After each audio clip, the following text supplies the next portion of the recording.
Bonjour et bienvenue dans Le Monde Devant Soi, le rendez-vous géopolitique de Slate. Je suis Christophe Caron et je suis en compagnie de Jean-Marie Colombani, directeur de la publication de Slate. Bonjour Jean-Marie. Bonjour Christophe. Et d'Alain Frachon, éditorialiste au Monde et spécialiste des questions internationales. Salut Alain. Salut Christophe. Israël a connu samedi l'attaque terroriste la plus tragique de son histoire. Le Hamas a exécuté un plan qui, par son ampleur, sa barbarie, son bilan humain, n'a pas de précédent. Israël a le droit de se défendre en éliminant les groupes terroristes, dont le Hamas, par des actions ciblées, mais en préservant les populations civiles, car c'est là le devoir des démocraties. Israël a le droit de se défendre. Jeudi 10 octobre, le président Emmanuel Macron s'est adressé aux Français pour clarifier et affirmer la position de Paris aux côtés de Tel Aviv. Israël a le droit de se défendre, mais la réponse en cours à l'attaque du Hamas survenue le week-end du 7 octobre est scrutée par les opinions et gouvernements du monde entier. Mais comment répondre à la barbarie quand on est une démocratie ? Une réponse trop brutale risquerait d'isoler l'État hébreu, trop légère, elle laisserait un espace au Hamas et susciterait l'incompréhension de l'opinion israélienne. Depuis le début de la riposte, environ 6000 bombes ont été larguées sur la bande de Gaza pour un poids total de 4000 tonnes d'explosifs selon Tsahal, qui a bombardé 750 cibles dites militaires à Gaza dans la nuit du 12 au 13 octobre, tuant 13 otages dont des étrangers selon le Hamas. Une contre-offensive qui pourrait bien s'intensifier.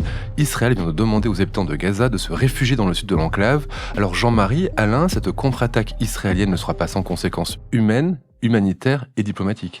On a l'impression là d'être dans un piège total parce qu'on n'imagine pas qu'Israël ne puisse pas riposter. Donc Israël va riposter et en même temps ça va transformer un peu le cours des choses, en tout cas l'idée que l'on peut s'en faire, et notamment dans les pays arabes et y compris évidemment en France, parce que les frappes sur Gaza frappent aussi des civils. Il y a déjà 1200 morts et donc les images que l'on voit des tapis de bombes qui sont envoyés sur Gaza sont celles d'une ville complètement en ruine. Et donc, quand on dit on tire sur des cibles militaires, personne ne peut croire un seul instant que seules des cibles militaires soient visées, ou alors c'est visé de telle façon que les dégâts collatéraux sont extrêmement importants. Donc, et puis les images montrent de nombreuses victimes civiles à Gaza. Ça va changer la donne, et évidemment. Le drame, c'est que l'opération du Hamas, qui était une opération visant à l'extermination des Juifs qui étaient sur le chemin des troupes du Hamas, est d'une nature très différente, même totalement aberrante par rapport aux autres épisodes de cette guerre entre Hamas et Israël, qui étaient, j'allais dire, presque pas codifiés, mais presque, ou pas convenus, mais presque. C'est-à-dire que le Hamas balançait quelques tirs de roquettes sur Israël, ça tombait sur des habitations ou ça tombait dans la nature.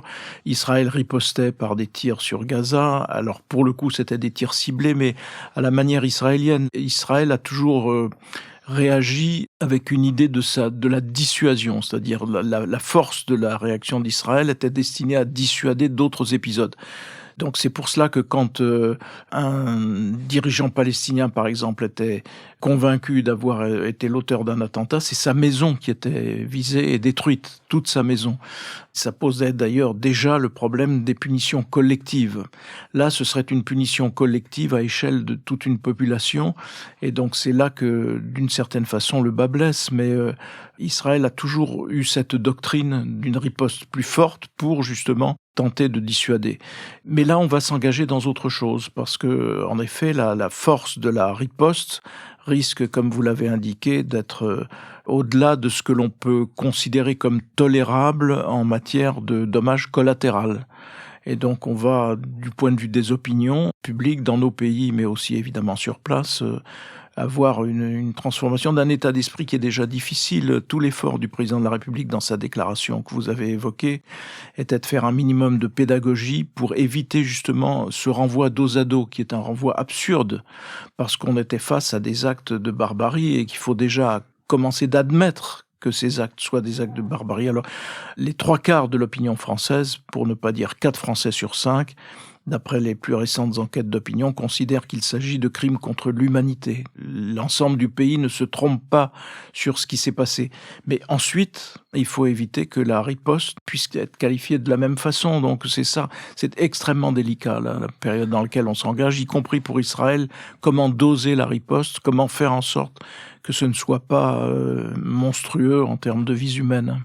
Mais est-ce que les chancelleries occidentales ne manquent pas un peu de fermeté dans l'appel à la retenue à l'endroit d'Israël? D'abord, la légitimité de la riposte, personne ne peut la mettre en doute, d'une Pas sur part. pas sur le fait de Et riposter, mais sur d'autre la part, manière de après, sur la riposter. manière de riposter, il y a guère que les États-Unis qui puissent influer sur l'attitude des Israéliens, et encore, ils n'ont rarement tenu compte des conseils, des pressions ou autres. À ma connaissance, il faut remonter à James Baker, le secrétaire d'État de George Bush, pour trouver quelqu'un qui soit capable d'imposer ou de convaincre Israël d'agir comme ceci ou comme cela.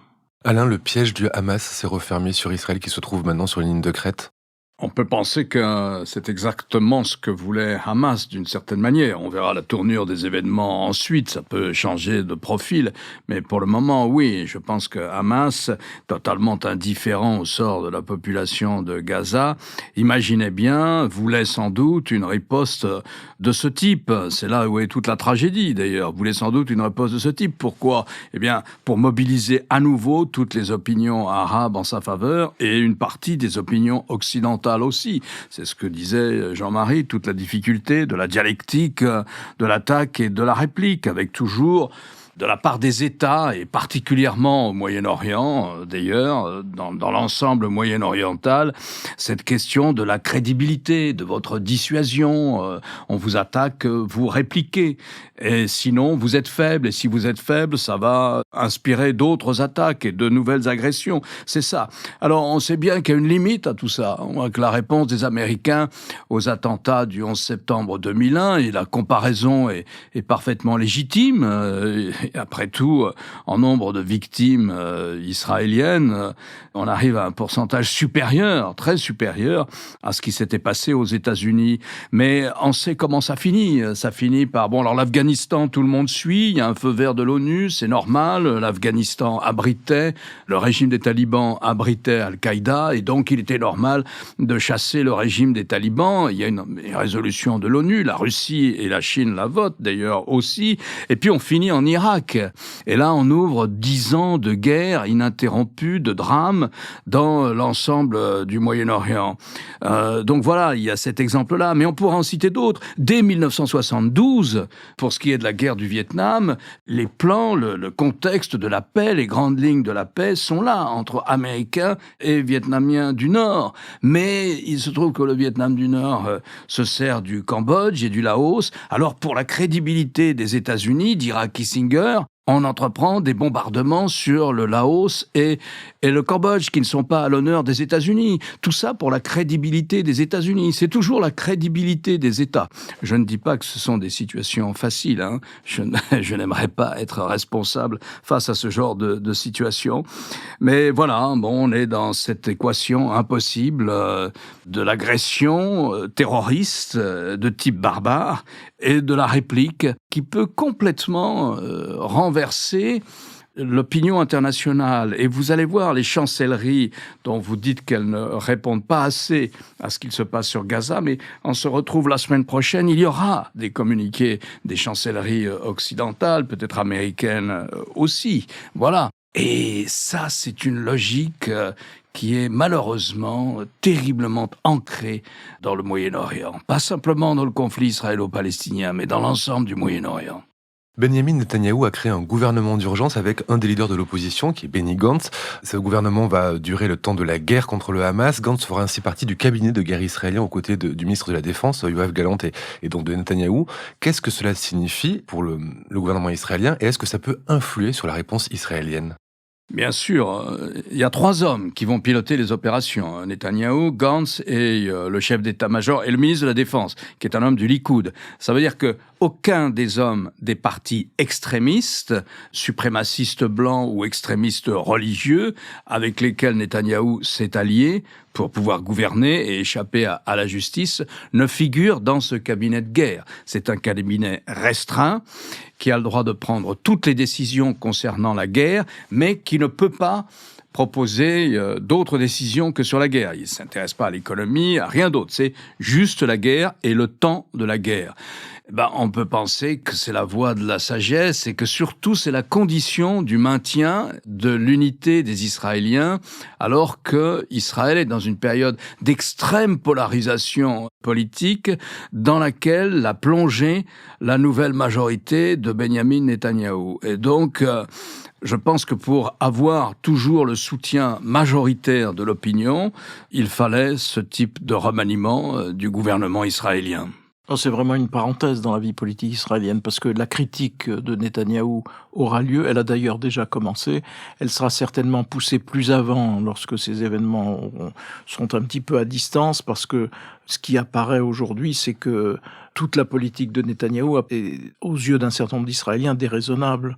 Mais simplement, vous êtes obligé aujourd'hui en Israël, il y a une sorte de réflexe de self-défense qui fait que tout le monde se regroupe et va se regrouper autour du gouvernement et surtout se regroupe autour de la riposte que une bonne partie de l'opinion trouvera peut-être trop faible et donc ça change complètement la donne pendant le temps justement de la riposte.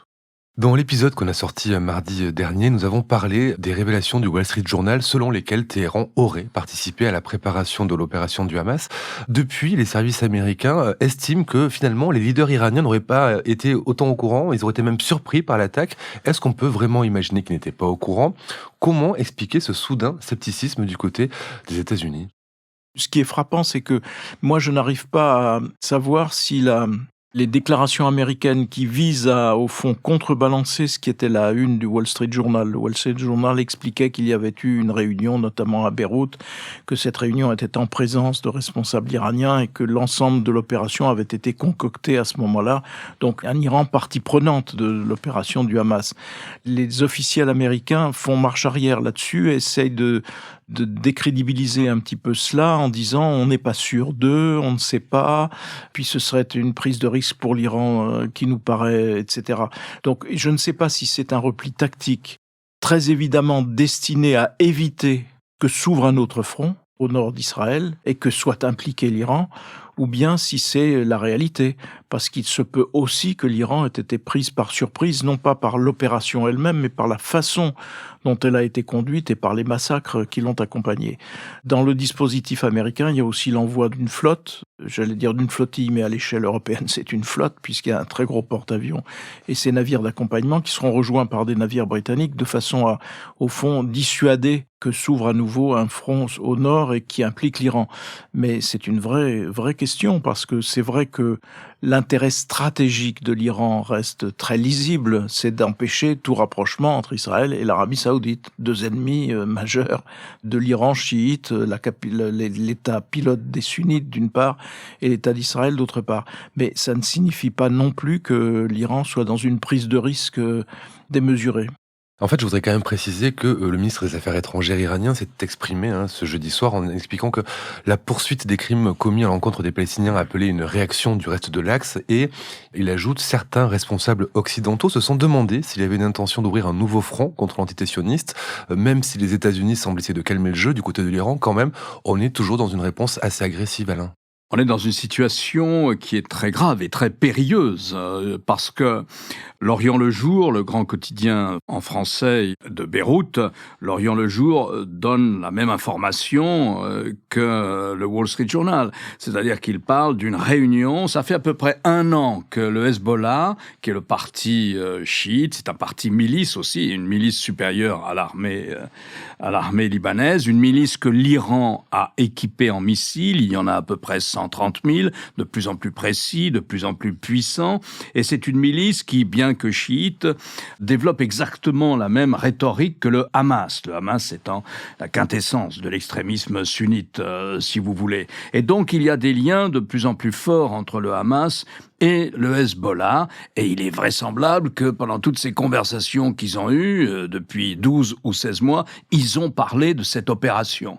Comme le Hezbollah fait partie du dispositif de défense iranien et ne tire pas une cartouche sans le feu vert de Téhéran, on peut, et c'est légitime, se demander et poser la question, même si on n'y répond pas comme l'Orient le Jour ou comme le Wall Street Journal, et poser la question, l'Iran savait-il, voire l'Iran a-t-il participé à la planification? Ce à quoi ni Israël ni les États-Unis ne confirment, c'est-à-dire qu'ils ont pris soin, comme le rappelait Jean-Marie, les États-Unis comme les Israéliens, de dire à notre connaissance, il y a bien sûr une implication implicite parce qu'ils fournissent des armes au Hamas de la part des Iraniens, mais ça ne va pas plus loin. Nous ne parlons pas d'une implication directe. Pourquoi? Eh bien, pour la raison qu'on évoquait.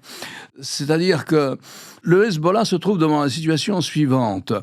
Soit il est fidèle à ses engagements et à sa rhétorique vis-à-vis de sa circonscription, et alors il ne peut pas se désolidariser du Hamas, et s'il y a une opération terrestre, ou si les bombardements se poursuivent encore plusieurs semaines, le Hamas considérera qu'il va se déconsidérer totalement au Liban, il est déjà très largement déconsidéré, et que donc il faut qu'il soit fidèle à ses engagements, il s'agit d'aller libérer la Palestine, et toute cette rhétorique matraquée tous les jours, y compris dans toutes les écoles du sud chiite libanais. À ce moment-là, il est tenté de tirer des missiles. Alors, s'il tire des missiles sur Tel Aviv, il peut le faire, là, on ouvre un deuxième front, et l'armée israélienne va attaquer le Liban. Le Hezbollah est aussi en Syrie. C'est ça qu'on appelle l'axe de la résistance. L'axe de la résistance, c'est Iran, Hezbollah, Syrie, Hamas. C'est ça l'axe de la résistance. Et Khamenei a fait une déclaration allant encore plus loin. Le guide de la révolution iranienne allant encore plus loin que le ministre iranien des Affaires étrangères que vous avez cité. Lui a dit, nous participerons à des actions combinées. Des actions combinées pour libérer la Palestine et éradiquer l'entité sioniste du Moyen-Orient. Donc, l'Iran est aussi pris à cette rhétorique. Et vous pouvez imaginer ensuite un tas de scénarios, tous plus catastrophiques les uns les autres, c'est-à-dire que le Hezbollah, maintenant qu'il est installé en Syrie aussi, avec d'ailleurs les gardiens de la révolution iranienne, peut ouvrir un front à l'est d'Israël et tirer des missiles aussi depuis l'est d'Israël. Pour le moment, ça c'est un des choix du Hezbollah. Le deuxième choix, c'est de faire profil bas. De dire non, ça suffit comme ça, et les Iraniens disent ça suffit comme ça, c'est pas dans l'intérêt national de l'Iran qu'il y ait un deuxième front, que les États-Unis s'en mêlent, que la flotte américaine bombarde le Hezbollah à partir de la côte, n'est-ce pas? Et donc voilà, il y a deux possibilités, où l'Iran donne son feu vert, où le Hezbollah fait profil bas, et à ce moment-là, on n'ouvre pas un deuxième front. Pour le moment, le Hezbollah a tiré des roquettes, mais il les a tirées sur un endroit qui n'intéresse personne, qui d'ailleurs appartient à la Syrie, même s'il est en ce moment contrôlé par les Israéliens, mais il appartient à la Syrie. Les Israéliens sont d'ailleurs tout prêts à le rendre à la Syrie. On appelle ça les fermes de Sheba. Il a tiré des roquettes. Israël a répondu avec de l'artillerie. Ça reste de la symbolique. Ce qui ne le serait plus, ce sont des roquettes sur les villes israéliennes. On n'en est pas là. Et vous pouvez continuer dans les scénarios les plus noirs et dire, mais au fond, Benjamin Netanyahou pourrait se dire, c'est le moment de monter une opération de bombardement contre les sites nucléaires iraniens, puisqu'il considère qu'il y a là un danger existentiel pour Israël. Voilà, vous pouvez faire un tas de scénarios. À ce moment-là, vous entrez dans une configuration de guerre dans l'ensemble du Moyen-Orient. On n'en est pas là.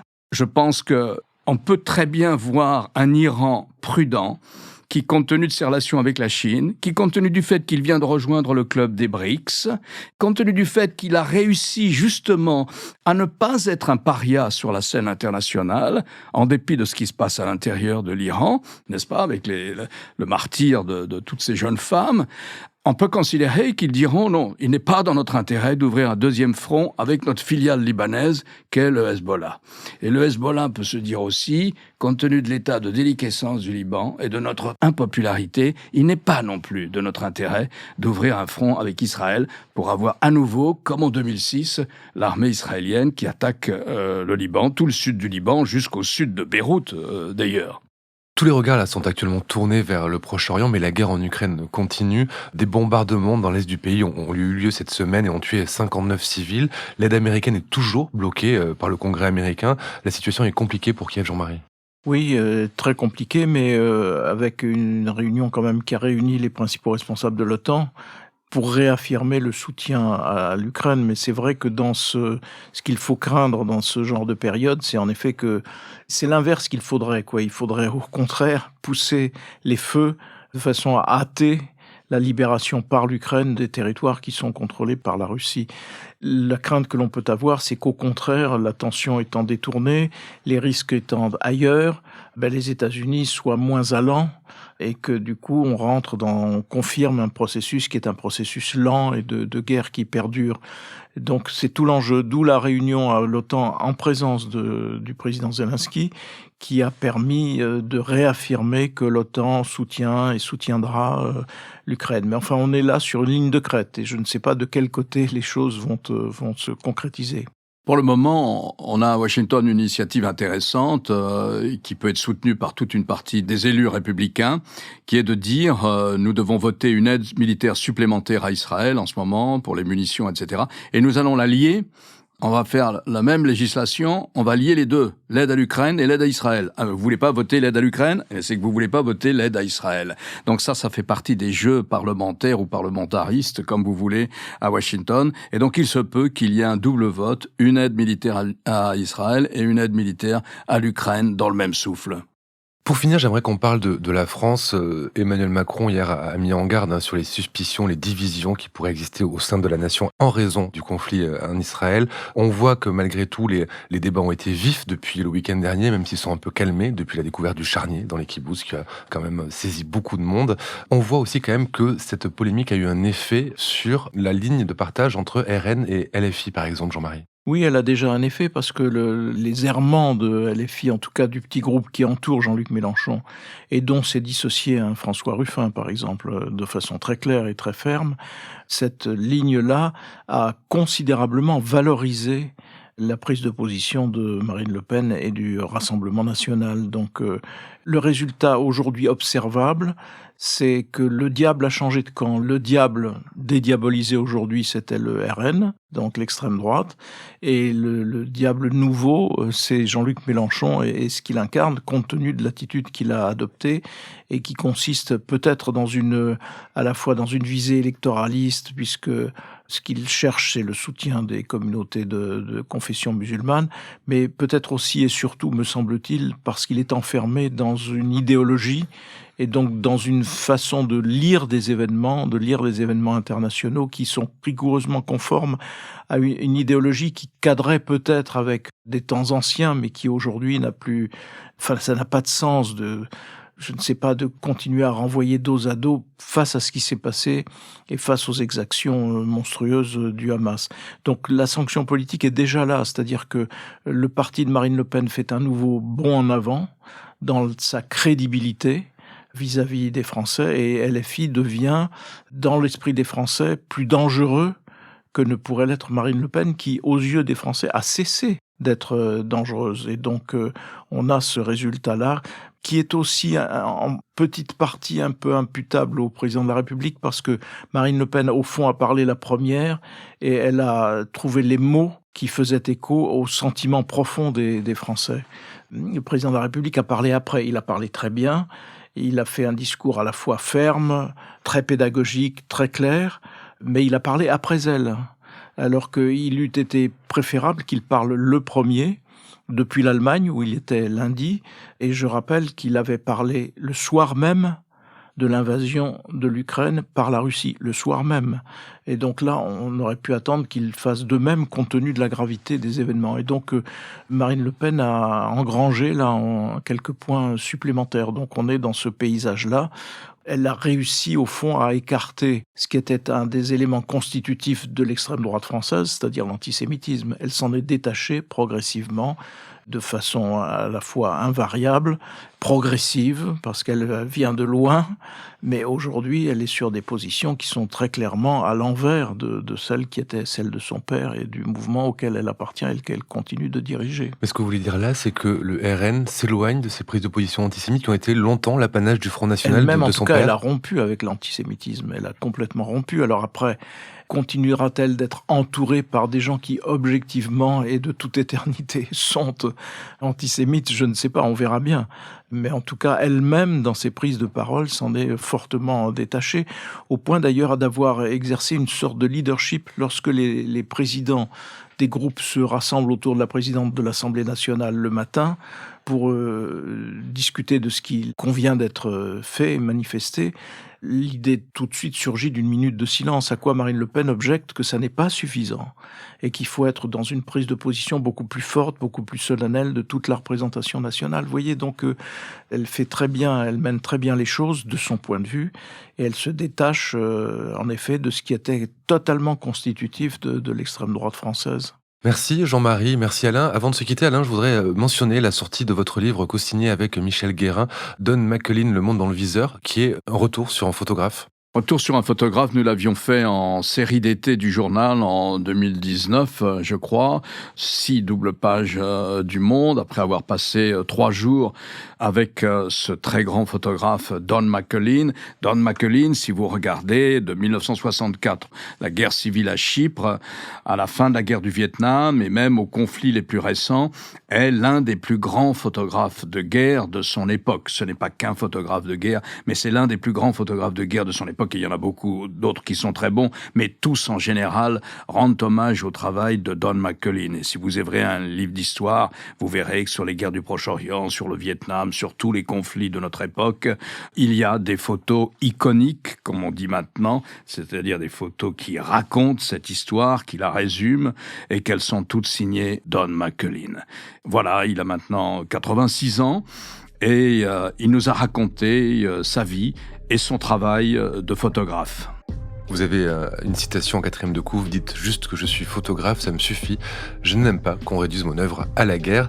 Don McLean dans Le Monde dans le viseur, c'est chez Équateur Le Monde. Et je rappelle aussi votre sortie en poche de Un autre monde, l'ère des dictateurs, revue et augmentée aux éditions Perrin Tempus. Merci beaucoup et à la semaine prochaine pour un nouvel épisode du Monde devant soi. Au revoir Christophe. Merci Christophe. Le Monde devant soi est un podcast produit par Slate Podcast avec Jean-Marie Colombani et Alain Frachon. Direction, production éditoriale, présentation Christophe Caron. Montage et réalisation Aurélie Rodriguez.